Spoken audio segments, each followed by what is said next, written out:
SSM's Wednesday Global Africa program brings to you our news stories, exclusive reporting, and SSM perspectives on the day's top news.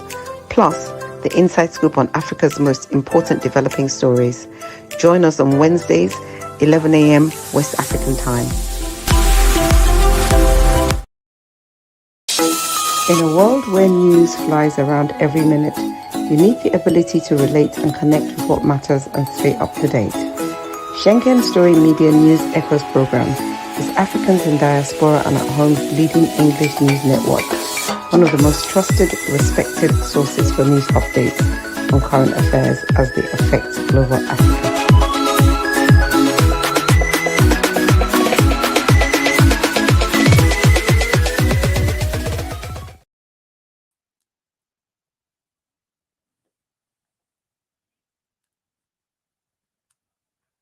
Another beautiful day out here in Europe, Milan, Italy.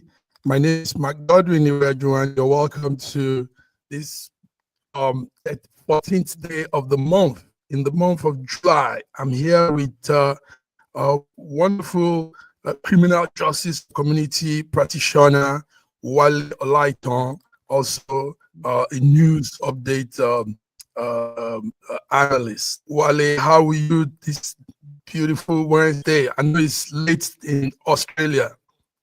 You're welcome. Thank you so much, Mark Godwin. A very elaborate introduction. It's good to be back. It's just after 10 p.m. my local time here in Melbourne, Australia. Okay. Yes. Nice to see you again. And hope Australia is. You guys are going through the heat now, while we are freezing out here in Europe. Is that correct? The weather is not too bad there. A tale of two cities. You guys are in the cold. We are. I think was it on Friday? Yeah, it's reached. That was told me it reached 42 degrees. You know, it was. Whoa. It was, even for a man like me, I grew up in Nigeria and all that. It was extreme. It was extreme. It was yes, it is 42. That's really hot. Okay. 42. Anyway, it was very hot. Yes. You're welcome, Wale. Wale, the security situation is still not pleasant in Nigeria. Yesterday we heard operatives rescued 309 hostages, and they also killed some terrorists. This is happening in Kogi State, Central Nigeria, Kwara State, Central Nigeria. Did you get this information? Why? And why are we still talking about terrorists attacking us when we thought America has come to dismantle their heaven? Wale. Okay, but before you go on, let's hold tight. Let's bring in Dr. Olufemi Oba. Dr. Olufemi Oba. Hello. Hello, sir. Hello, Mark. And hello, Mr. Wale. How are you, sir? Yeah, very well, Dr. Olufemi Oba. Good to see you again. How are you doing? Again. I tried. I made it for the second time. I enjoyed you last week. I said I will. It's good to see you. Yeah, it's good to see you too, Wale. Well, Olufemi, how is London today? Is it freezing? We are freezing here in the western side of Europe.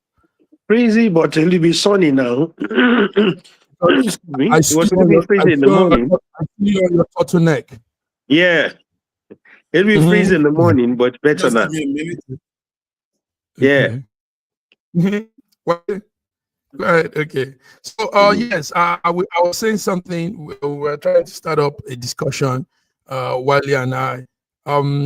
You're here. Let's start it together. The discussion is. Yesterday, the security operative said they rescued 309 hostages, and they neutralized 55 terrorists in Kogi and Kwara, central Nigeria. Now, my question is, we thought the attack, but the American invasion could have reduced all of this, but they are waxing stronger. Wale, you were going to say something for Dr. Femi said. Go ahead. So why? Mm-hmm. Yeah, I wanted to say, no matter how little, operational success it was, I think I would like to start from that positive note that, despite the fact that we were expecting more, I guess, a significant reduction, but we also have to at least celebrate something that, operationally, they were able to arrest 129 terrorists. They were able to neutralize 55, and they were able to rescue 309 victims. So, due to combined efforts of military and elite police officers, you remember last week on the program, I spoke about the need to have more collaborative kind of counter-insurgency, not necessarily restricted to the military, but also involving the elite unit within the police force. I think that was what they did on this one. We always we can ask for more, like Oliver Twist. We want more. We want the killings to stop across the country. No matter how small it is something like we should celebrate as something, that I'm sure the victims that have been rescued and, killing of 55 people, I think operationally it was a success. We should just ask for more to do that in other parts of the country. In other parts of the country. Dr. Olufemi, we also had that U.S. delivered military supply to Nigeria, also in this at the aim of stopping all of these things, the terrorist attack. But do you think that we can really match up with these people? Can we face off and really bring succor, peace to the land? Dr. Femi. Definitely, I want to align with Mr. Wale on this. One of the things we must also put into mind is that criminality does not have culture, does not have boundary, and does not have religion. It is criminal. We're talking about criminals, and there are criminals all over the world. People are taking advantage of this, kidnapping, and making money from it. And therefore, it is not because some other thing, but just taking advantage of others. And when we go as far as this Kogi thing, realize that the number of people, even the caliber of people that were rescued, we could realize that they were no only other thing, they were just about something for monetary, for economic reasons, and also for likewise. So to say that they are instead of it to win, it was becoming more. I disagree with you on that. But every insurgent that been killed or neutralized, that is some level of succor for those environments. In that area that they have cleared, that is to say that those 55 people will not be a menace to them forever. So that means that place, the level of peace will arrive in that place. Secondly, on the issue of American support, which we saw online, that they were giving equipment and all this stuff, and that is to say that they realize that security is local. So every effort that's been made has to be made in conjunction with the locality. And also, maybe you didn't get that as well. Some boys in Unimate were arrested who were informants for bandits and Boko Haram in the northeast. That shows that it is not the people that are involved. We might not even be. We need to get the level of people that are involved, because it's for economic purpose. They are doing it for taking advantage and stealing and taking economic advantage of other people. So I think it's the right direction for the Nigerian military and the security forces.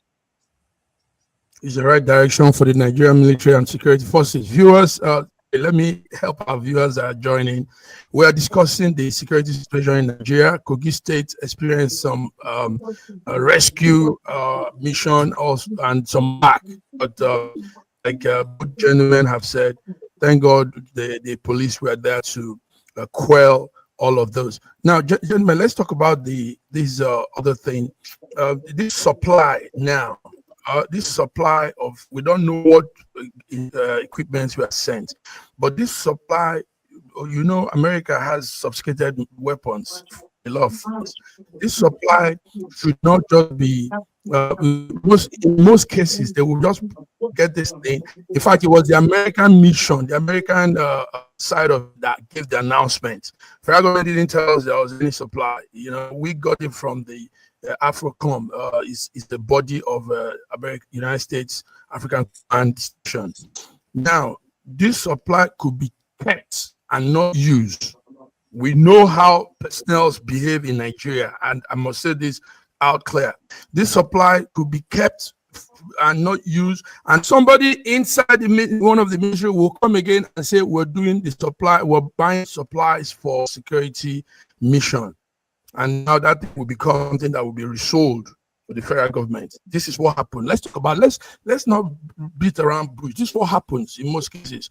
Take note, this was the same case of Malami. When we talk of Malami, the idea of him, something that had been paid for, the lawyers that were paid for to retrieve our money from their butcher loot. Now he came and said, money must be paid to those lawyers to do the same things, repeating the same action, all for selfish gain. So we know how the operatives do in Nigeria.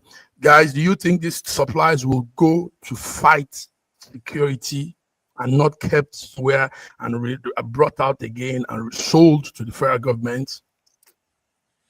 Yeah, if I may come in, that's a very grand kind of statement. I know Nigeria has treated us in a very bad way. Nigeria has shown the ugly side of Nigeria that we can ever imagine. But to think that a country fighting this level of insurgency, that people would keep the supplies from America, I'm sure there's a reason why they didn't disclose exactly what the items supplied. If you're fighting someone and you're disclosing what you've got in your arsenal, it's as good as you are exposing yourself, so that if they want to counter you, they know what to counter you. So that's my logical way of looking at it, why they're not making any disclosure around the supplies. But I don't really want to throw that high level of skepticism that they will actually want to go to the extent of probably redirecting the supplies. And I'm sure with the rearrangement within the military, maybe in the last month or thereabout, by Mr. President, I will want to give it to him that is it is made serious moves. I want to give it to him that on a more holistic level. I was initially very skeptical of even getting US involved. I was even alarmist, the way President Trump tweeted about it, that was going to come to Nigeria and sort it out. As a Nigerian living in diaspora, I felt personally insulted. The way the whole thing was said, that it was just going to invade the country and I felt personally insulted about it.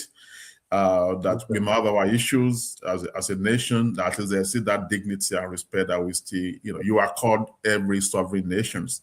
So my pose around initially wasn't very supportive of even any military action. But over the time, I listened to so many views, so many diverse. Even I listened to Pastor Adeboye to show how we're consulted and listened to all the views. And he said something. He said it doesn't matter. He said it doesn't matter who is going to help you to solve this problem. That it doesn't really, and he made some biblical references and all that it doesn't really matter. The problem is that you have a problem. The problem is that you are killing your people. The problem is that people are dying. And he said, the way he even spoke, he wasn't even talking around the religious line or anything. He said Muslims have been killed, Christians have been killed, there's a problem, and it doesn't really matter. He said whoever is going to help us to solve this problem should just come and help us. And he also said something very fundamental that I never even expected from him at the time. He made reference to the fact that they actually consulted one-on-one with President Buhari at the time. And as another statement, a man in his late 70s or 80s, obviously Buhari is not around to really collaborate, whatever. He didn't really disclose what was said. But he said one of the few things that never happened under Buhari, among the advice he gave at the time, was the need for them not just to go after the terrorists, but to go after their sponsors. And in that video, which really, was, I could actually look for it again, and that video, he said, advice to President Tinubu this time around to go militarily, operationally, and to go after the sponsors, of terrorists in Nigeria. I was surprised that, of 4 people, Pastor Adeboye could say that. So let me just not digress too much. My point is that I can see where you're coming from on this. Yeah. Because as a nation, people have stolen anything they can, but I just want to politely disagree that I won't expect them to go to that that extent of reselling this kind of military supplies. All right, before Dr. Olufemi comes in, for our viewers that probably other national, Pastor Enoch Adeboye, the man you see on the screen there, is a clergyman and the head of one of the biggest Christian organization in Africa. Redeem, I think it's called Redeemed Christian Church of God. So that was the man Wale was talking about, that was consulting the former head of state on the issue of security. Dr. Olufemi, will those goods, will these items be used and not resold? Because no media who gave that information. I got that directly from the United States African Command Network. So we hope things will go well. I don't want to share your pessimism. I want to share the optimism of Mr. Wale on this. Listen, the guards are not the same in the past. One of the things a lot of Nigerians don't understand is that for the first time, we have a Minister of Defense who has just left the field commander to become the Minister of Defense. Suddenly, the political will from the political side is now merged with military will. So it's different. The sheriff in town is different from sheriff. That's why you're seeing effort. And I said it. Remember, go and look at the program about a couple of months ago. I said President Bola Ahmed Tinubu will deal with this insurgency case squarely. He will deal with it. The President Bola Ahmed Tinubu that I know will deal with this. When he deals with it, he will deal with it squarely.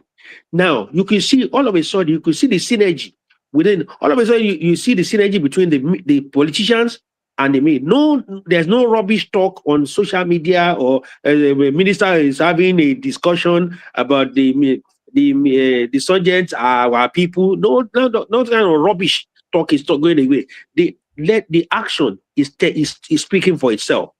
Now, the neutralization is dealing with itself to the extent that internal investigation is being done. For those boys to be arrested in newly made, many will still be arrested because all these insurgent things, all these attack on soft targets are planned, and there are people who are being used in the local community to be done. For the churches to be attacked, for the mosques to be attacked, there were local intelligence. So all those people will still be, when they are arrested and being tried, and some of them being jailed, you see it start going down. So the materials you are talking about, they were sent for a purpose. And the people that were sent for, the military boys that needs to use it, and the ministry who's supposed to are now working in synergy. You start seeing those things. That idea, a generation of when civilians who live large, who are Ministry of Defense officers who live large and don't care whether boys die in the field, that era is gone. This boy, the men in charge of the Ministry of Defense are boys. Their boys are the ones on the forefront. So the story is going to be different. Yeah, Dr. Olufemi, last Monday, you talked about the UNIMED thing, and that's a very serious issue there. So we took our time as a news network. We took our time to do findings. We made calls. We did everything. I got somebody in UNIMED, and they said it's not true. So they said it's not true. It's a bogus. Somebody just made a video. What they said was a young man made a video clip saying that, but it's not true. There are no Unimate students involved in any Boko Haram activity. So Unimate made this. They brought out a press statement towards that too. So I think so that our viewers will have the accurate. So it's not true. All right, gentlemen, still on security. Let's still be on security. I apologize for that. Yes. Okay. The Kebbi State government, we know what happened in Kebbi State some time ago, where 24 schoolgirls were abducted, but later released. Now, schoolgirls are going back to school. The talk here now is, Wale, is it safe for these girls to go back to school? And let's remember that when this thing happened, people have the PTS, the post-traumatic syndrome thing. So do we let them go back to that environment where it's not very pleasant thing has happened to them? Gentlemen, Wale, what do you say? Is it time for the girls to go back to school? It's just a month apart now. Yeah, I would like to start from the points you made around the need to provide support, to the school girls. I'm sure in the part of the world that we all live, a traumatic event like that would automatically involve a lot of counselors, a lot of psychological intervention, just to be sure that the young people are well supported for them to go back to school. In this case, I don't have any information around the level of support that has been provided to the schoolgirls before they can return them to school. I share with you that such a traumatic event it's not something that they're going to even go away within a month or 2 months. Like, even if you had a car accident, there are times you still drive on the road, you still have flashbacks. So I think on this forum, that is what we can promote.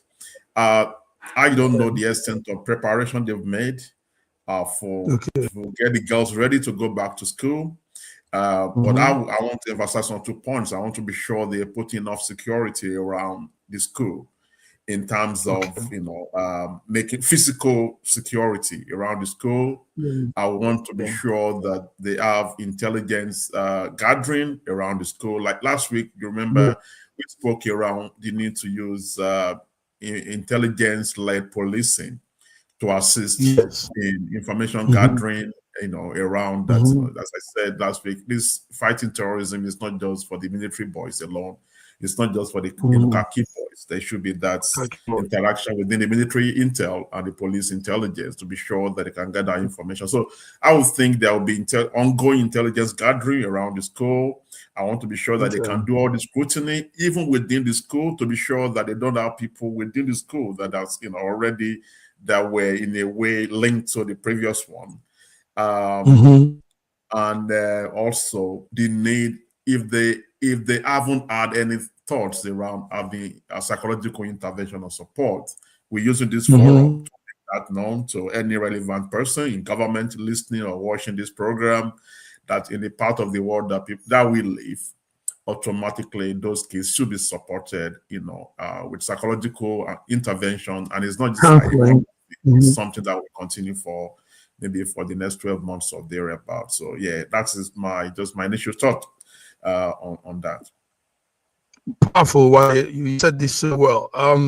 Dr. Olufemi, the governor assured the parents that the school will resume. He's called Dr. Nasser Idris. He said school will resume, security apparatus will be kept, but we don't look at this angle. Dr. Wale has spoken now. We tend to just keep everything under the carpet. Everything, let's go on. But these children are going through trauma. I mean, Dr. Femi, what's take school resuming in the midst of the security not yet well secure? I think I want to align with that. It's more the psychological impact of the attack is more important than just opening the doors of the classrooms again. So I believe that proper evaluation should be done in that direction. Opening the school is a good thing, because the purpose of this insurgent is for the school to be closed. So if the school remain closed, that is they are winning, and therefore we as a nation are failing those children. The fact that the school is just opened is not enough. The checks, further fortification of the environment needs to be done, so that it will not reoccur again. And also the fact that these children are willing to be in school shows that there's a desire for education in that part of the world. And therefore, this should be encouraged by securing the environment, like Mr. Wale said, secure the environment, be proactive, not reactive to security issues as time goes on.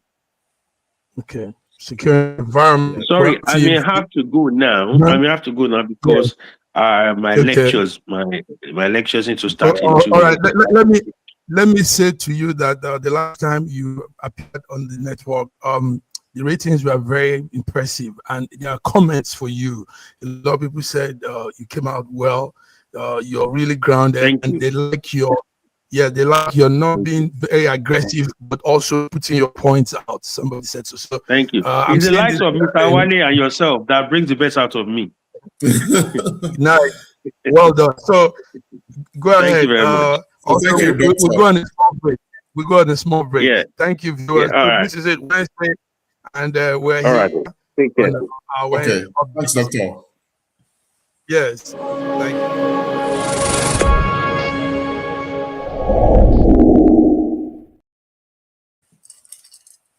So Wale, let's look at our president in UAE, and a lot is happening there. He has signed a Nigerian UAE economic partnership to drive jobs, green investment, and also the plan to host an investor peer arrangement with the United Arab Emirates in Lagos in February.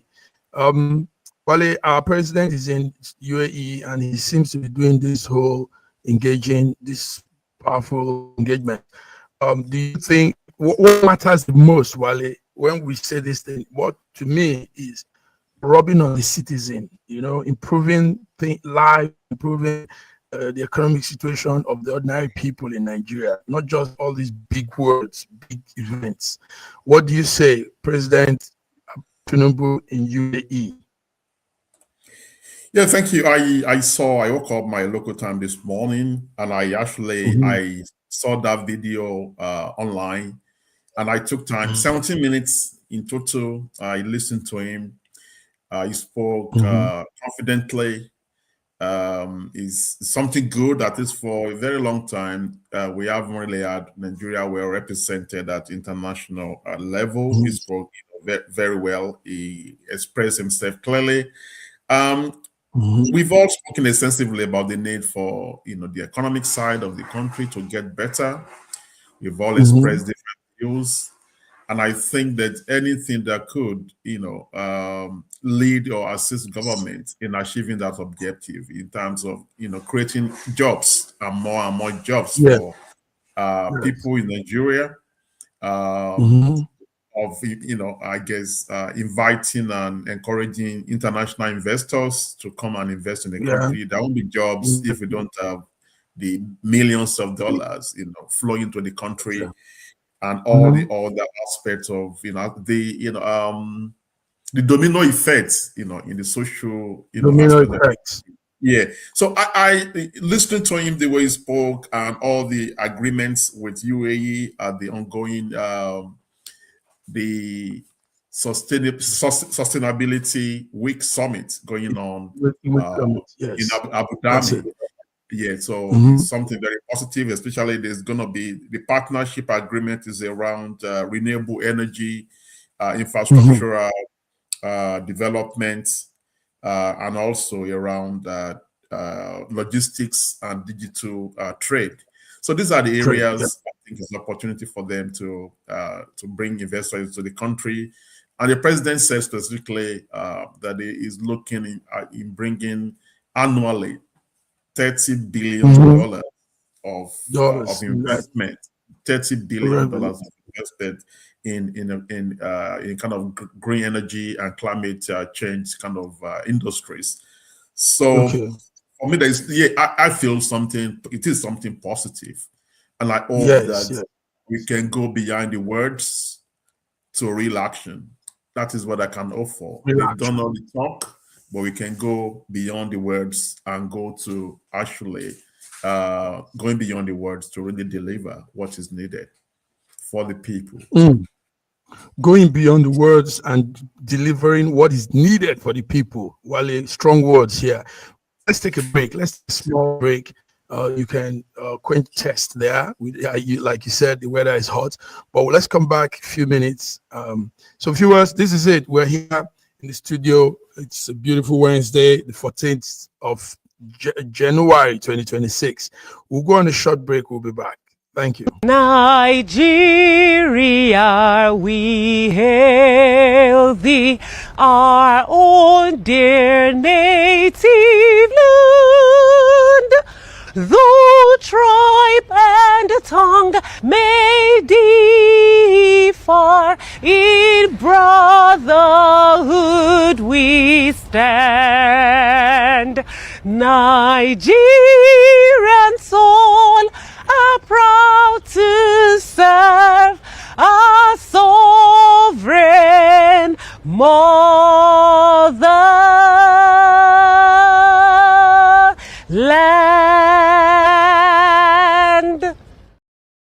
This is everything you need to marry a Nigerian girl. Her father gave me a list of 39 items which include a live goat.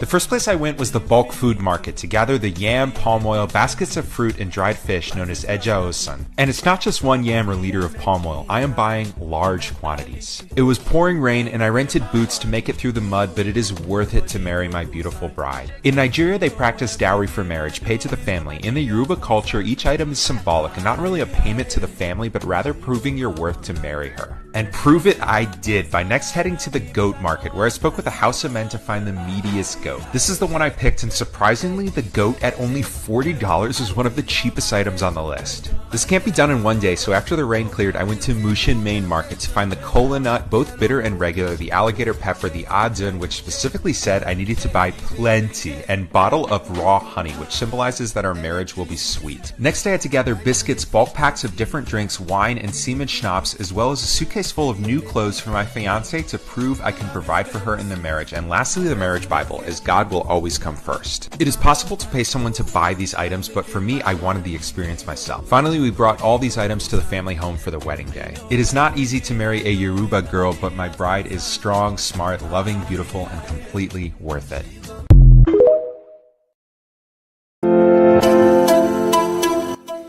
SSM's Wednesday Global Africa program brings to you our news stories, exclusive reporting, and SSM perspectives on the day's top news.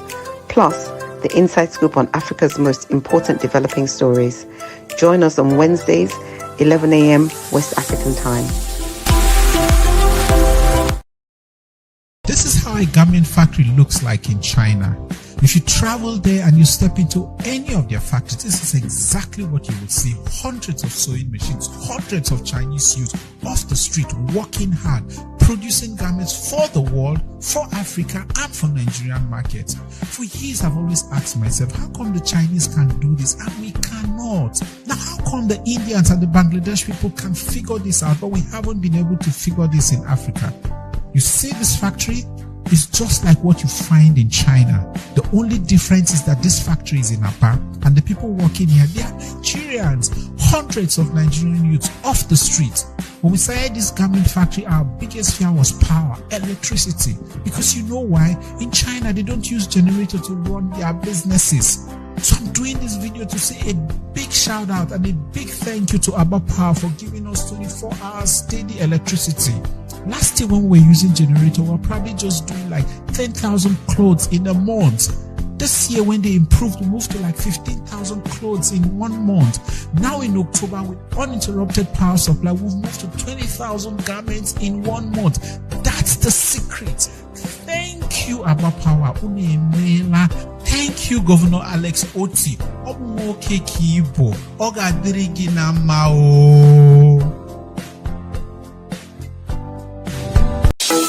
In a world where news flies around every minute, you need the ability to relate and connect with what matters and stay up to date.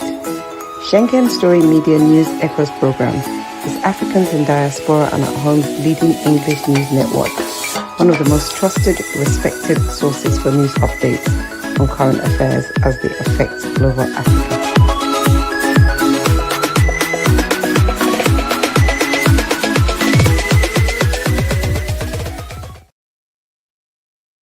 All right, we're back. Viewers, you're back to Wednesday Global Africa updates. My name is Pat Godwin Iweajua, and I'm here with Wale Olaitan. Wale, hope you're there. Yeah, I'm still here, and I was actually watching the last ad there. Is as if it actually corroborated what we were saying before, that particular Abba promo, clothing. Yeah. I was just talking about employment generation, and talking about electricity, actually thanking the Governor Oti for making that's electricity supply for them to do what they have to do. And I'm just linking that to our discussion around Mr. President moving around. I mean, I love to really go through major sources of news.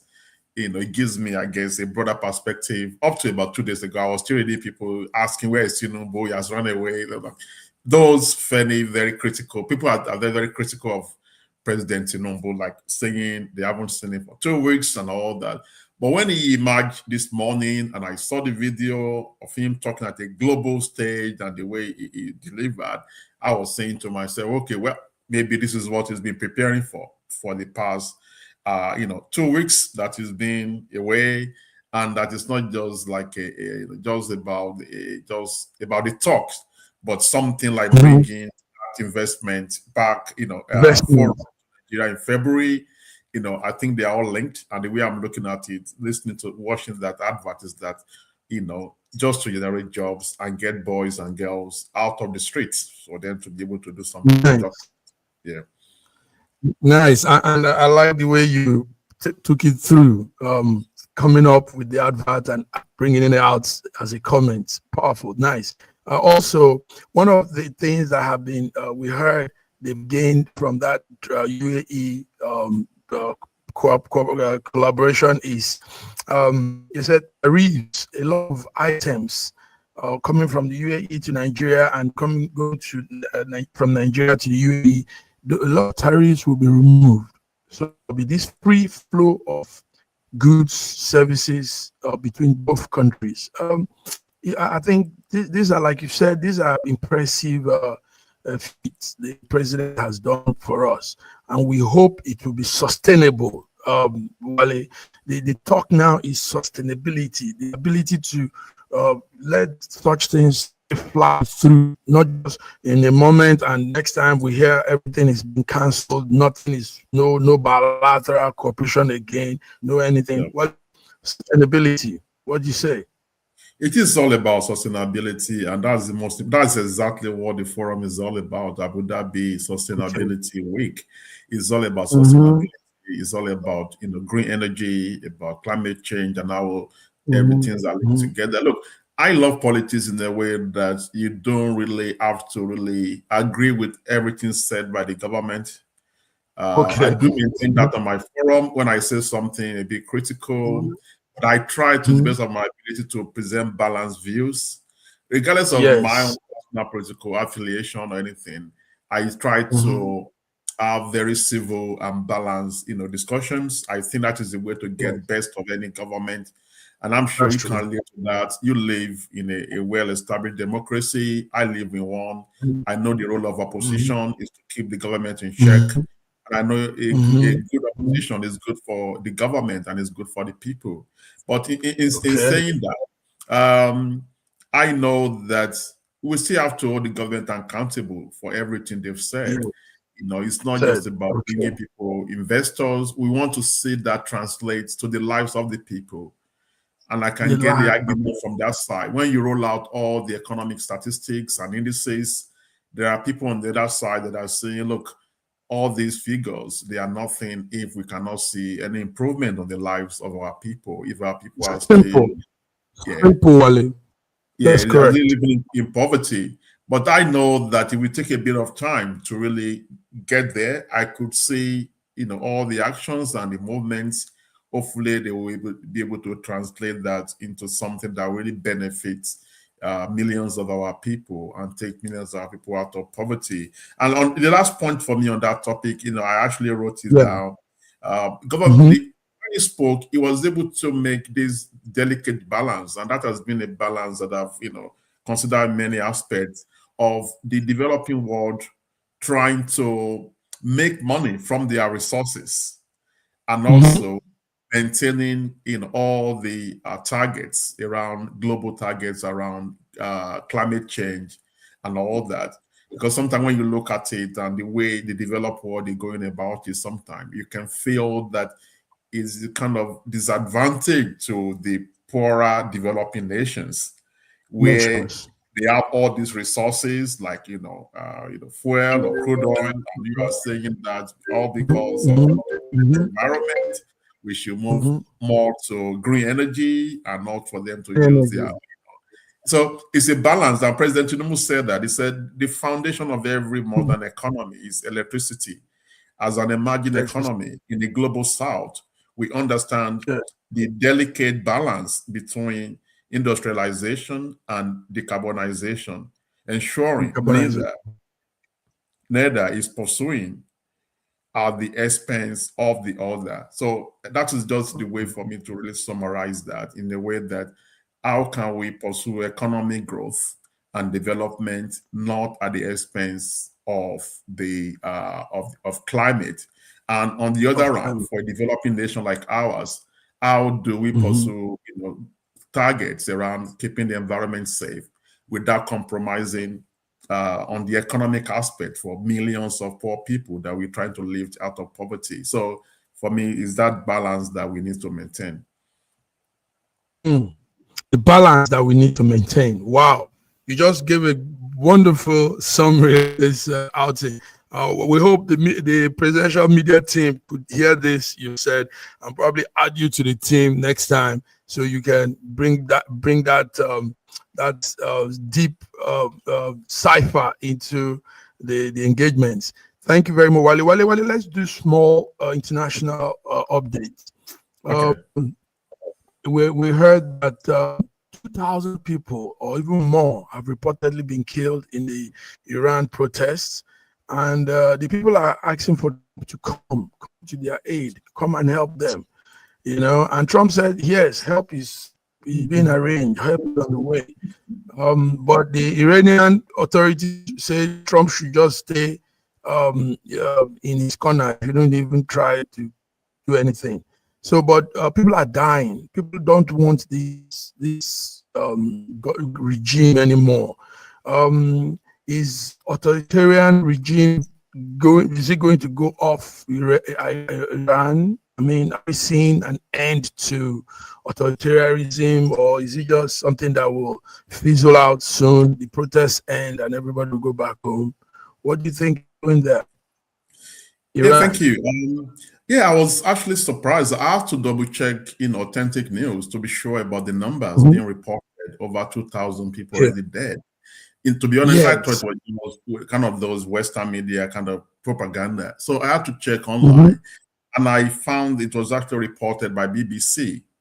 About 3 days ago, that BBC actually reported, and in that report, they quoted a US-based human rights activist news agency that they reported that over 2,000 people, that was as of two or 3 days ago, that about over 2,000 people have died. And they gave the breakdown, they break they confirmed killings of 1,850 protesters. That was as of 3 days ago from that news reported by BBC. They also reported that 135 people affiliated with the government have lost their lives. They reported 9 uninvolved civilians, that just people, the civilians that were not involved in protests, just doing their own business. 9 of them were confirmed dead, and 9 children confirmed dead. So I was actually surprised until I saw that breakdown, because I saw just 2,000 and look, how could it have killed or about that number amount? But that's the breakdown. Obviously, the Iranian government official confirmed the number as well, but they blame terrorists for it. I don't know. That's what they're blaming. Yes. I don't know. It doesn't look. I think Trump actually reported or responded, because they were also talking tough and all that. And you know how Trump talks. I saw a video of him talking maybe about an hour ago or thereabout, and it was pretty much saying that when he warned them was going to go and eat their nuclear facility, they thought he was joking. They thought he was joking until the operation was done and completed, before they knew what was going on. So he was telling to Iranian authorities that, look, I'm not joking here. You can't continue what you're doing. If you continue what you're doing, help is coming, and I'm going to come over and sort everyone out. In his own way of going to sort everyone out. And in one of his quotes, he actually referenced, something very similar to his MAGA movement, but this time around he called it NIGA, make Iran great again. He turned his MAGA movement to NIGA, make Iran great again. Imagine. So viewers, some people are joining us fresh. We are discussing it's Wednesday African update, but we're doing a little of the international update too. So the news is, I think Wale has also confirmed it, 2,000 people reportedly killed in the Iran protest, and Trump's help on the way. Iranian authorities say Trump should stay off, but he says they will pay a big price for killing their people. And he even told the people, he told the people could continue protesting, So hard line. He said they continue protesting. So, but also, is this going to be an end to authoritarianism? Is this an end to extreme Islamic regime in Iran, in Iran? What do you think? You think this will end Ayatollah's tenure? Strong goal. Yeah, look, let's even take a step back and see what led to the protests initially. Initially, what led to the protests was around the economic situations in the country, around the collapse of their currency. I think the currency doesn't even worth the paper, the paper that is printed on, it's lost value significantly.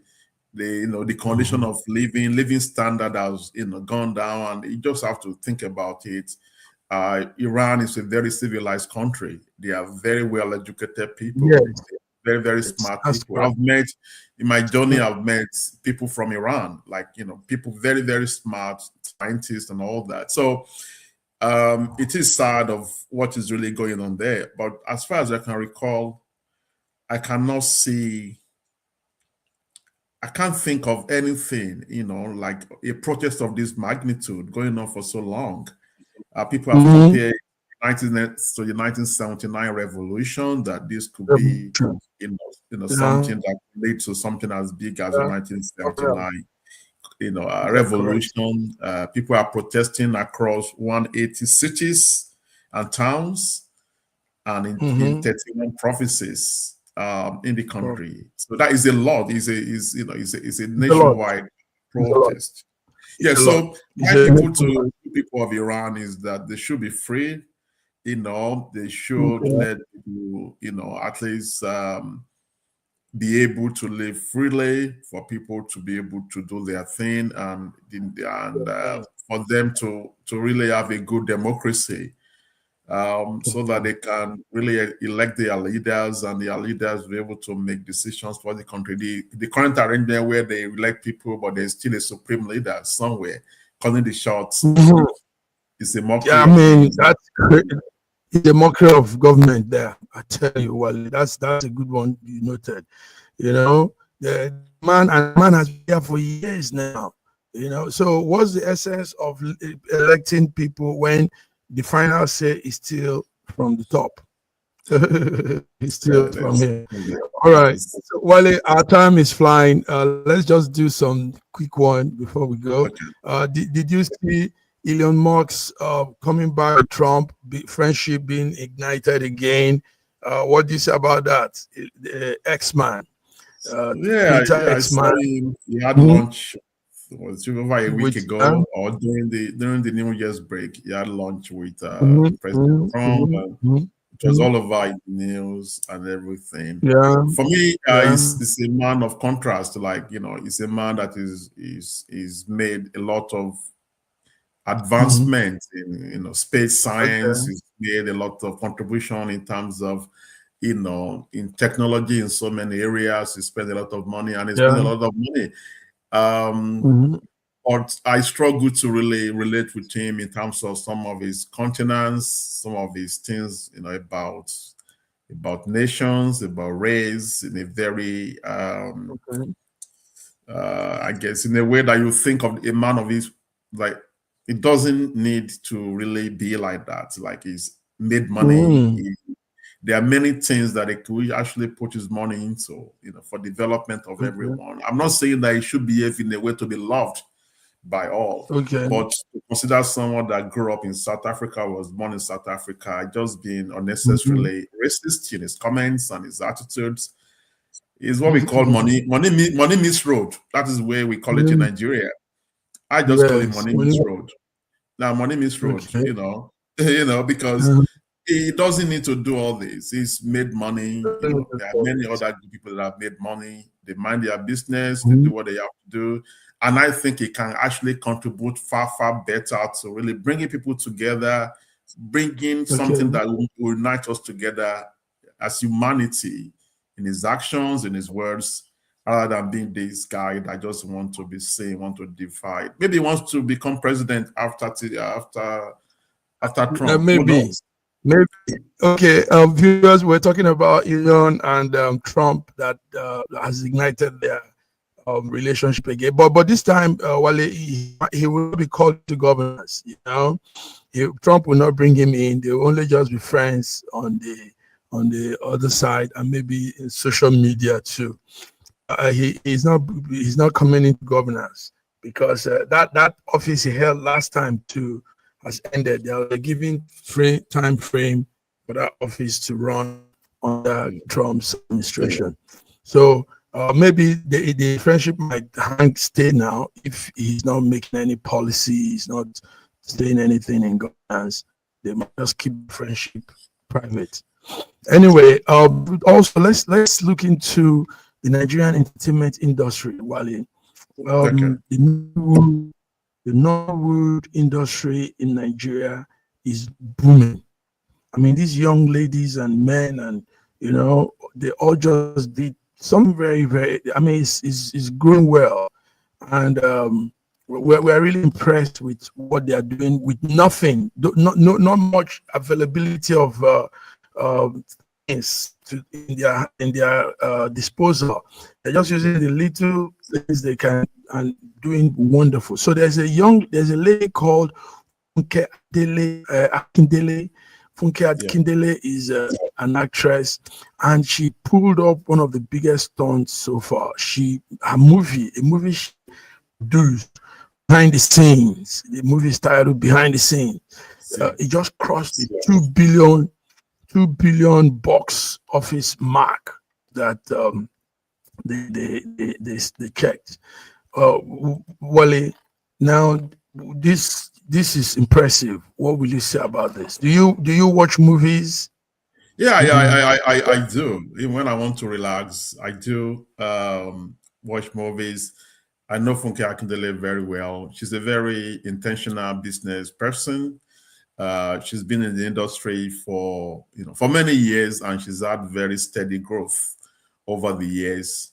But the confirmation that the education is not a scam. She's got a law degree, even though she acted funny, like do this Jennifer. I think my first recollection was when she was doing this Jennifer show, very funny, speaking broken and all that. She's a very smart business person. I've observed her. Most of our big, movies, she has a way of bringing people together, like different people from Hollywood. I say Hollywood, Nollywood. Unlike some that you can see the movies, you can see this is just a Yoruba people or this is just Igbo people. She has a way of bringing the best together. Everybody's okay. Yeah, for our movies, so that and the storylines that I've not seen this one, but I've seen many of our previous ones on Netflix. She has the way of bringing everyone together in her story. There's always that theme about unity, Yoruba, Hausa, Igbo, of bringing everyone together. And that's a very clever marketing, because the movie, in a way, someone is speaking Igbo someone is speaking Yoruba, someone is speaking Hausa, and there's a connected story there. Obviously, if I'm a Yoruba person, I want to see the movie. There's a popular Yoruba guy there or actress. I'm an Igbo guy. I can see a popular Igbo actor or actress there. And also, she's a very clever person. I think she's really done very well. It's just the resilience of the people trying to make something out of nothing. But for me, also confirming that education is not a scam, because on top of everything, she's got a law degree. And she left her law degree to be doing what she's doing now for years. So she's done very well. And many others as well in that category of just something of nothing. Many others, my friend. There's another one called Tony something. I think Abraham. Yeah, Tony Abraham. And she too has box office movie going on. I mean, this is awesome. So we want to applaud the Nigerian Nollywood industry. It's beautiful. We really love what you guys are doing, putting us in the map in a very wonderful, positive way. And we hope more the support will come, and it will really take the globe, take the world. So well done, Funke Akindele. She also had the movie last year. There was one she did last time that also went about 2 billion, a billion naira film rating. I think that one they say is Tribe of Judah, something about Tribe of Judah. I think I saw that on Netflix, but you saw that. I think I have to take my time to go see some of these movies now, because I'm impressed. I wait until they get to Netflix for me. I wait until they get to Netflix. I watch it in the comfort of my. That's the best.